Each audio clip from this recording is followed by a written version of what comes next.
Hi guys, so you're welcome back to my YouTube channel, and today I have my husband here with me. So this is supposed to be like a 6 months review, or 6 months after moving to Malta, our experiences, what we think about certain things about the country and just moving here and living here in general. So we've been here for like 7 months, right? Yeah. We're here for 7 months. We moved in February. So the first one I want to ask is about work-life balance. And I'm asking this because obviously like we're digital nomads, right? So we're working remotely and all that. And that's part of the selling point of residency in Malta, right? So you live in the country, you have a work-life balance, that kind of thing. So can you compare it to maybe where you were before and just how is it like now? Work-life balance is great. So in the first couple of months when we came, it was spring, weather was beautiful, and we were going out a bit more often. In fact, one of our friends had the consideration that you shouldn't forget that you're not on holiday the whole time.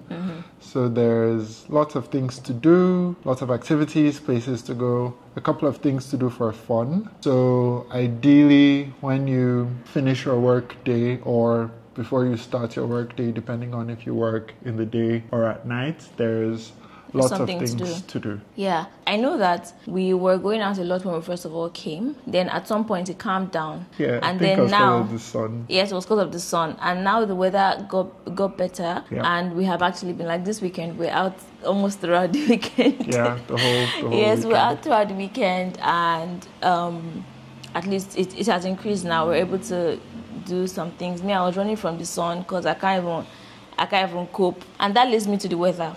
What do you think about the weather in Malta? Is it hotter than Cyprus? Depends on how often you go out. So didn't used to go out as much during the day in Cyprus. So couldn't really compare. But when it's hot, there are barely any clouds in the sky. No shade. And there's no shade. There are a few shadows that can protect you from the sun for short periods of time for you to regain yourself before you continue. So we haven't experienced winter here. We're going to experience it, but I was told that it's not so cold, or it's not even as cold as we expect it to be. Right? But that summer was, I've not seen anything like it. Like I always had to be on guard. I always had to kit up. Like when I'm going outside, you think I'm going for war because I'll carry water.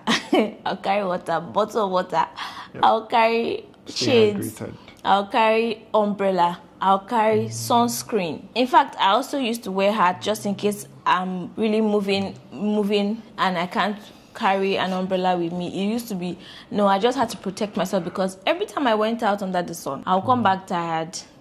I'll come back exhausted. It just used to be a lot. But then, the sun gave us opportunity as well to be outside. You plan when you're going, but it's better than winter. Winter, you're cold, you're not as active as you would be in the summer. I know you're thinking... I will pick winter any day over summer. The beach is nice. Go to the beach, enjoy the weather. Which we never went to. Okay. We kind of did. We never did. Okay, continue. We did very occasionally, but winter just feels more predictable when there's not like a crazy storm and hail just comes out of nowhere, right? But the sun is, the weather app might tell you is 28 degrees Celsius, and then you forget to read feels like 35, and then you go outside and then it's just you're in the sun, no clouds in the sky. Yeah, that's so true.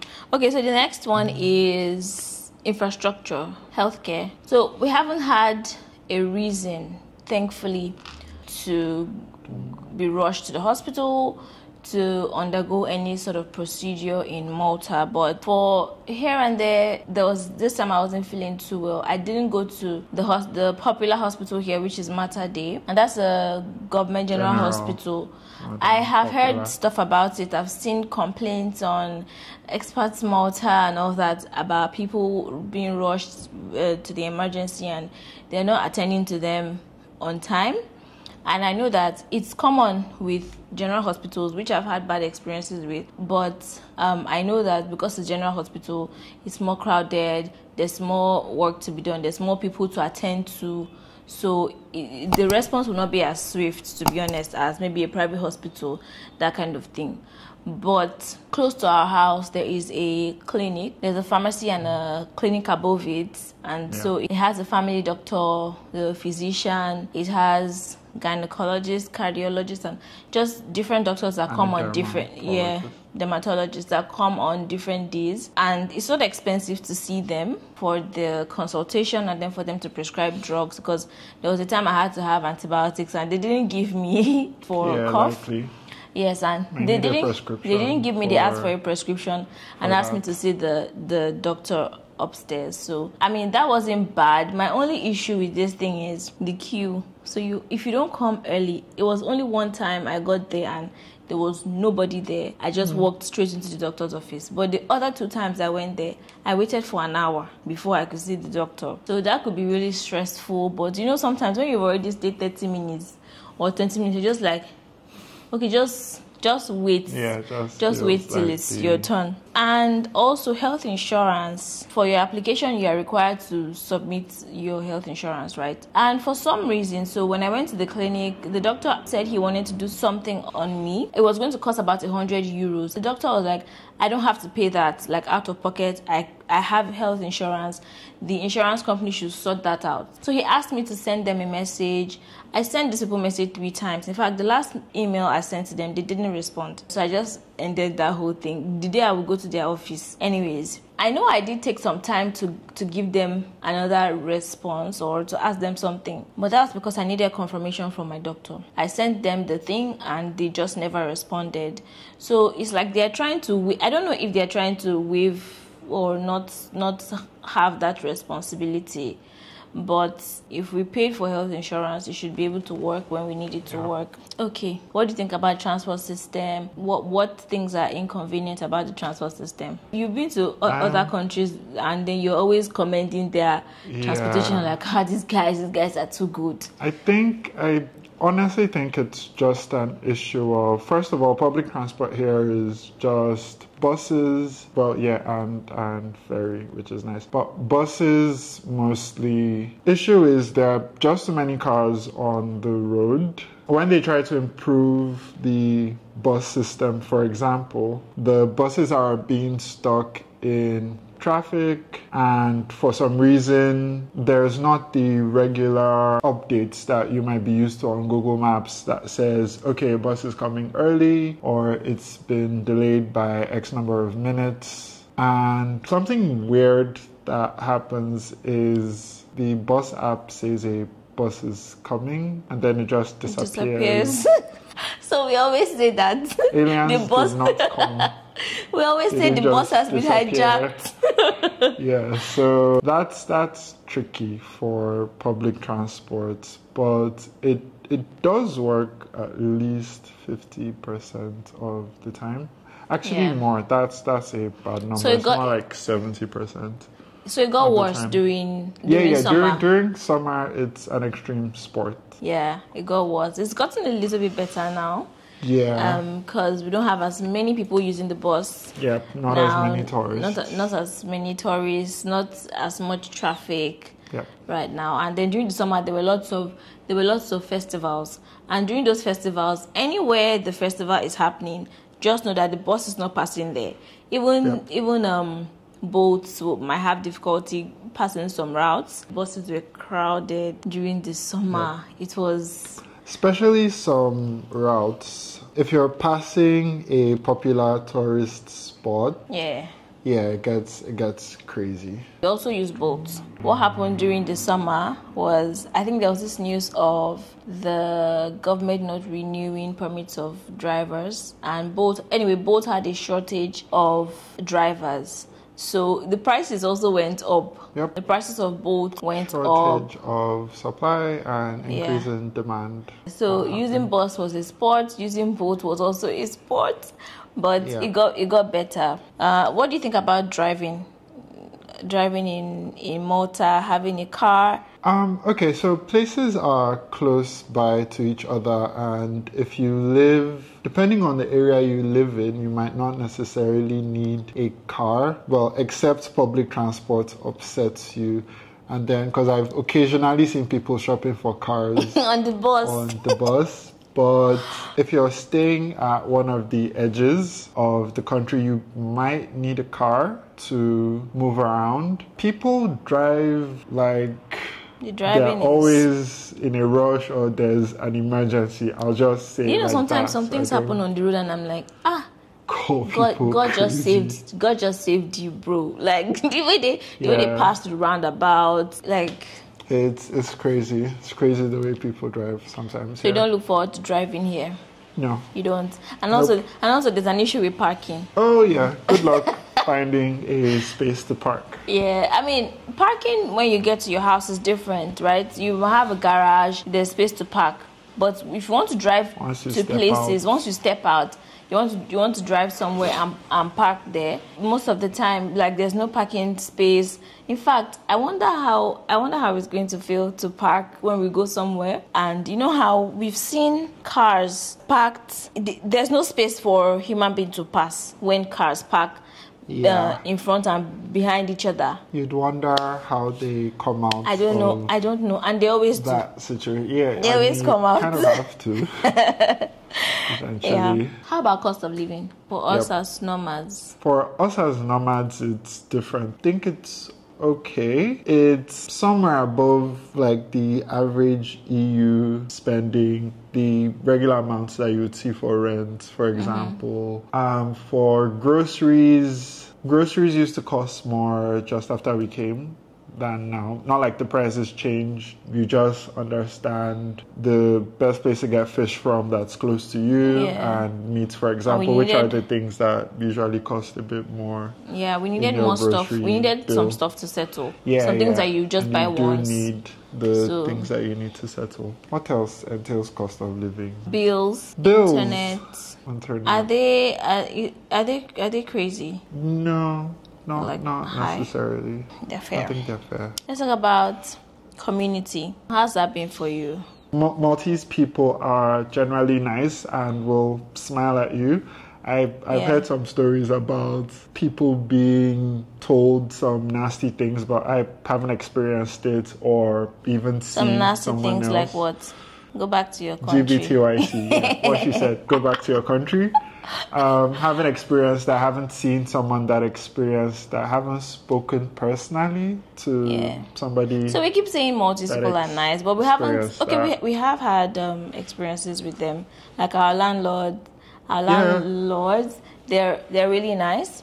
They're nice. People are generally friendly. Maltese They're actually people friendly. Are friendly. Yeah, and community as per community that you actually interact with. How was that for you? How easy was it to build that community? Does it make a difference in your life, your stay in Malta? I mean, we have friends and we just had a get together around the time of this video. Shout out to everyone that showed up. Yeah. That was amazing. It was amazing to talk to new people, hear different perspectives and experiences in Malta. And then we have smaller groups that we go out a bit more often, and those are the closer ones, and it's always a great time to hang out with our friends and laugh and play like we didn't play when we were small. So I just have to say this, when we were young. When we first of all came here, or before we even left Cyprus, we were a bit concerned about leaving all the people that we knew for years, right, and coming to a new environment and having to meet people and make friends. It was a bit tough as adults to make friends again. Yeah, making friends is a skill. Wherever you are at now in life, you might be a pro, you might be a beginner at making friends, but it's worth improving. Yeah, it really is. You would we get massive returns. But I think we did a really good job. You know, we weren't uptight. We weren't like close to gatherings and just and also one thing that's very important is that we found people that were also like us. Okay, for example, married people, digital nomads as well. Yes. So we had a couple of things in common. Yep. And then we have met a lot of people. Yeah, we met even with the things we have in common. Yeah. They are also quite different from us, even different opinions, different lifestyles. Different opinions is very important. You need different opinions to be grounded. I think that's the word. Hopefully. Yeah. Let's talk about travel. So how's that been? You know that, okay, so we traveled to Germany and Paris before we came here. Yes. And we had to apply for our visas. And man, that whole process of applying for the visa was long, was stressful. In fact, this one is a story for another day, but they brought my husband's passport and they brought my passport back and I didn't have a stamp on it. And they had to take it back to put the stamp and then bring it to me the next day. It was very, very, in fact, I'm still scarred. In fact, I was being a big girl. I didn't just show you the way I was praying that night and the day we went to pick up the passport. Yeah, so how is it like now, being an EU resident, having to travel?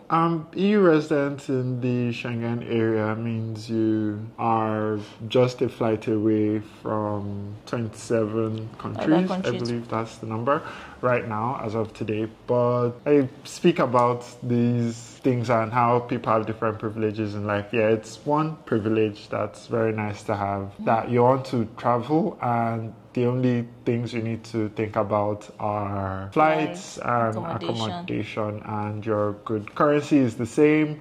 Yeah. You do need something that's going to help you translate because everybody speaks a different language, but those are relatively smaller problems to have as compared to if you need to get a visa, for example. Yeah, there's something we didn't talk about. The trash on the street, the dustbin situation. Yeah. Please. That dustbin thing, yeah, it pisses me off so bad. Yeah. And I feel like there's a solution for it, but I mean, it is what it is. I'm not the one in... I haven't planned a city before. I'm not the one in government. I mean, we can only complain and write our opinions on the internet, here and there. But that trash system thing, it really stressed me out at the beginning. In fact, I still have the paper on my kitchen cabinet. I had to write the days and what I'm supposed to bring out on each day. I've been following that whole thing. We have been following it, but it gets me very upset because if I can learn it, I don't understand why other people can't learn it. So we come out of our buildings and we see trash outside. Yes, they come to pack it at the time they said they are going to pack it, but some other people, I don't understand how they behave or where they are from.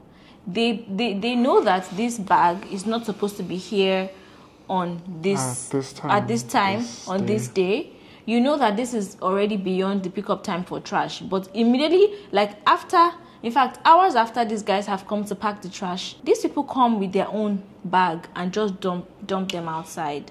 Yeah, I'm like, what is this? Like, are you happy seeing the environment like this? It's not nice, it's not fair. Like, let the thing smell in your house. And there are really ways to not, like, my house never smells of trash. There are ways to manage the situation. Almost everybody has balconies. There's a way to make sure that your trash is managed and it doesn't smell, even if you miss the day that it's supposed to be picked. There's a way to go around it. So I don't know why people just behave like that. Anyways, talking about this thing gets me very upset when we come outside and see trash. It's just a lot. But yeah, that's another experience. Another thing that we have experienced in Malta is the fitness culture in Malta. It's quite impressive. I haven't seen that kind of thing before. He has been to other places that he says they have this similar culture. I think it's even general in Europe. Yeah. But here we have seen it, and it has inspired us also to be fit to go on some kind of crazy journeys. Like he's running a half marathon very soon. Very soon. I also picked up running because I saw like he really inspired me to do that, and they also inspired him to do that. So yeah, I picked up running. I used to walk a couple of kilometers, 5 to 7, and this is something I used to do before, but not with as much seriousness, not as much walking as well. I think maybe I used to do 3 kilometers that time, and I'll come back and telling you I just did 3 kilometers. I'm feeling on top of the world. Oh yeah, now I do, you know, double of that, more than double of that even. And when you come out, you see that you're not alone. Yeah. And you smile and give thumbs up at to a lot of times people of the day. You can even come out in the afternoon, see some really crazy people. They are running shirtless in the afternoon, running the middle of summer. Yeah. And then we also see people, if you wake up early, no matter how early you wake up in Malta, you'll see someone running. You will see people running actually, and then in the evening as well. Areas. And we even heard some people say they run at 12 a.m. Yeah, that's, quite impressive. When we first of all moved here, you know, I think my attitude has changed. Yeah, because you have no choice how you get home. Exactly. How do you get home? There's a particular road I didn't used to like passing. Like, I'd rather use the bus, even if it will mean we stay a bit longer for that particular bus. I'd rather use a bus. But I just didn't used to like walking up that hill to get to the house. Now I can do it. I do it more gracefully. I don't complain as much. I just, you know, walk up. Yeah. Guys, that's about it on our experience in Malta. It's been really good so far. What do you say? Oh, it's been great. It's been great, right? Like, irrespective of the things that we don't like, every country, every location has their own there is usually issues. A long list of all these things in every single country. So but it's been really great so far, and really hope to continue to have a good time. We'll come back and do 1 year review. And I think by that time we would have experienced the 2 weathers, the 3 weathers. How many weathers are there, big? 4? It's 3. 4 seasons, but it's really just hot or cold. Yeah, so we would have experienced all that, and you know what it's like. Alright guys, thank you so much for watching this video. Please don't forget to give it a thumbs up, leave a comment in the comment section, and please also subscribe. Guys, I'm on my way to 1K. I'm on my way to 1K. Please help me achieve that. Thank you so much. And thank you to my sponsor for joining me on this video. Alright guys, I'll see you in my next video. Bye.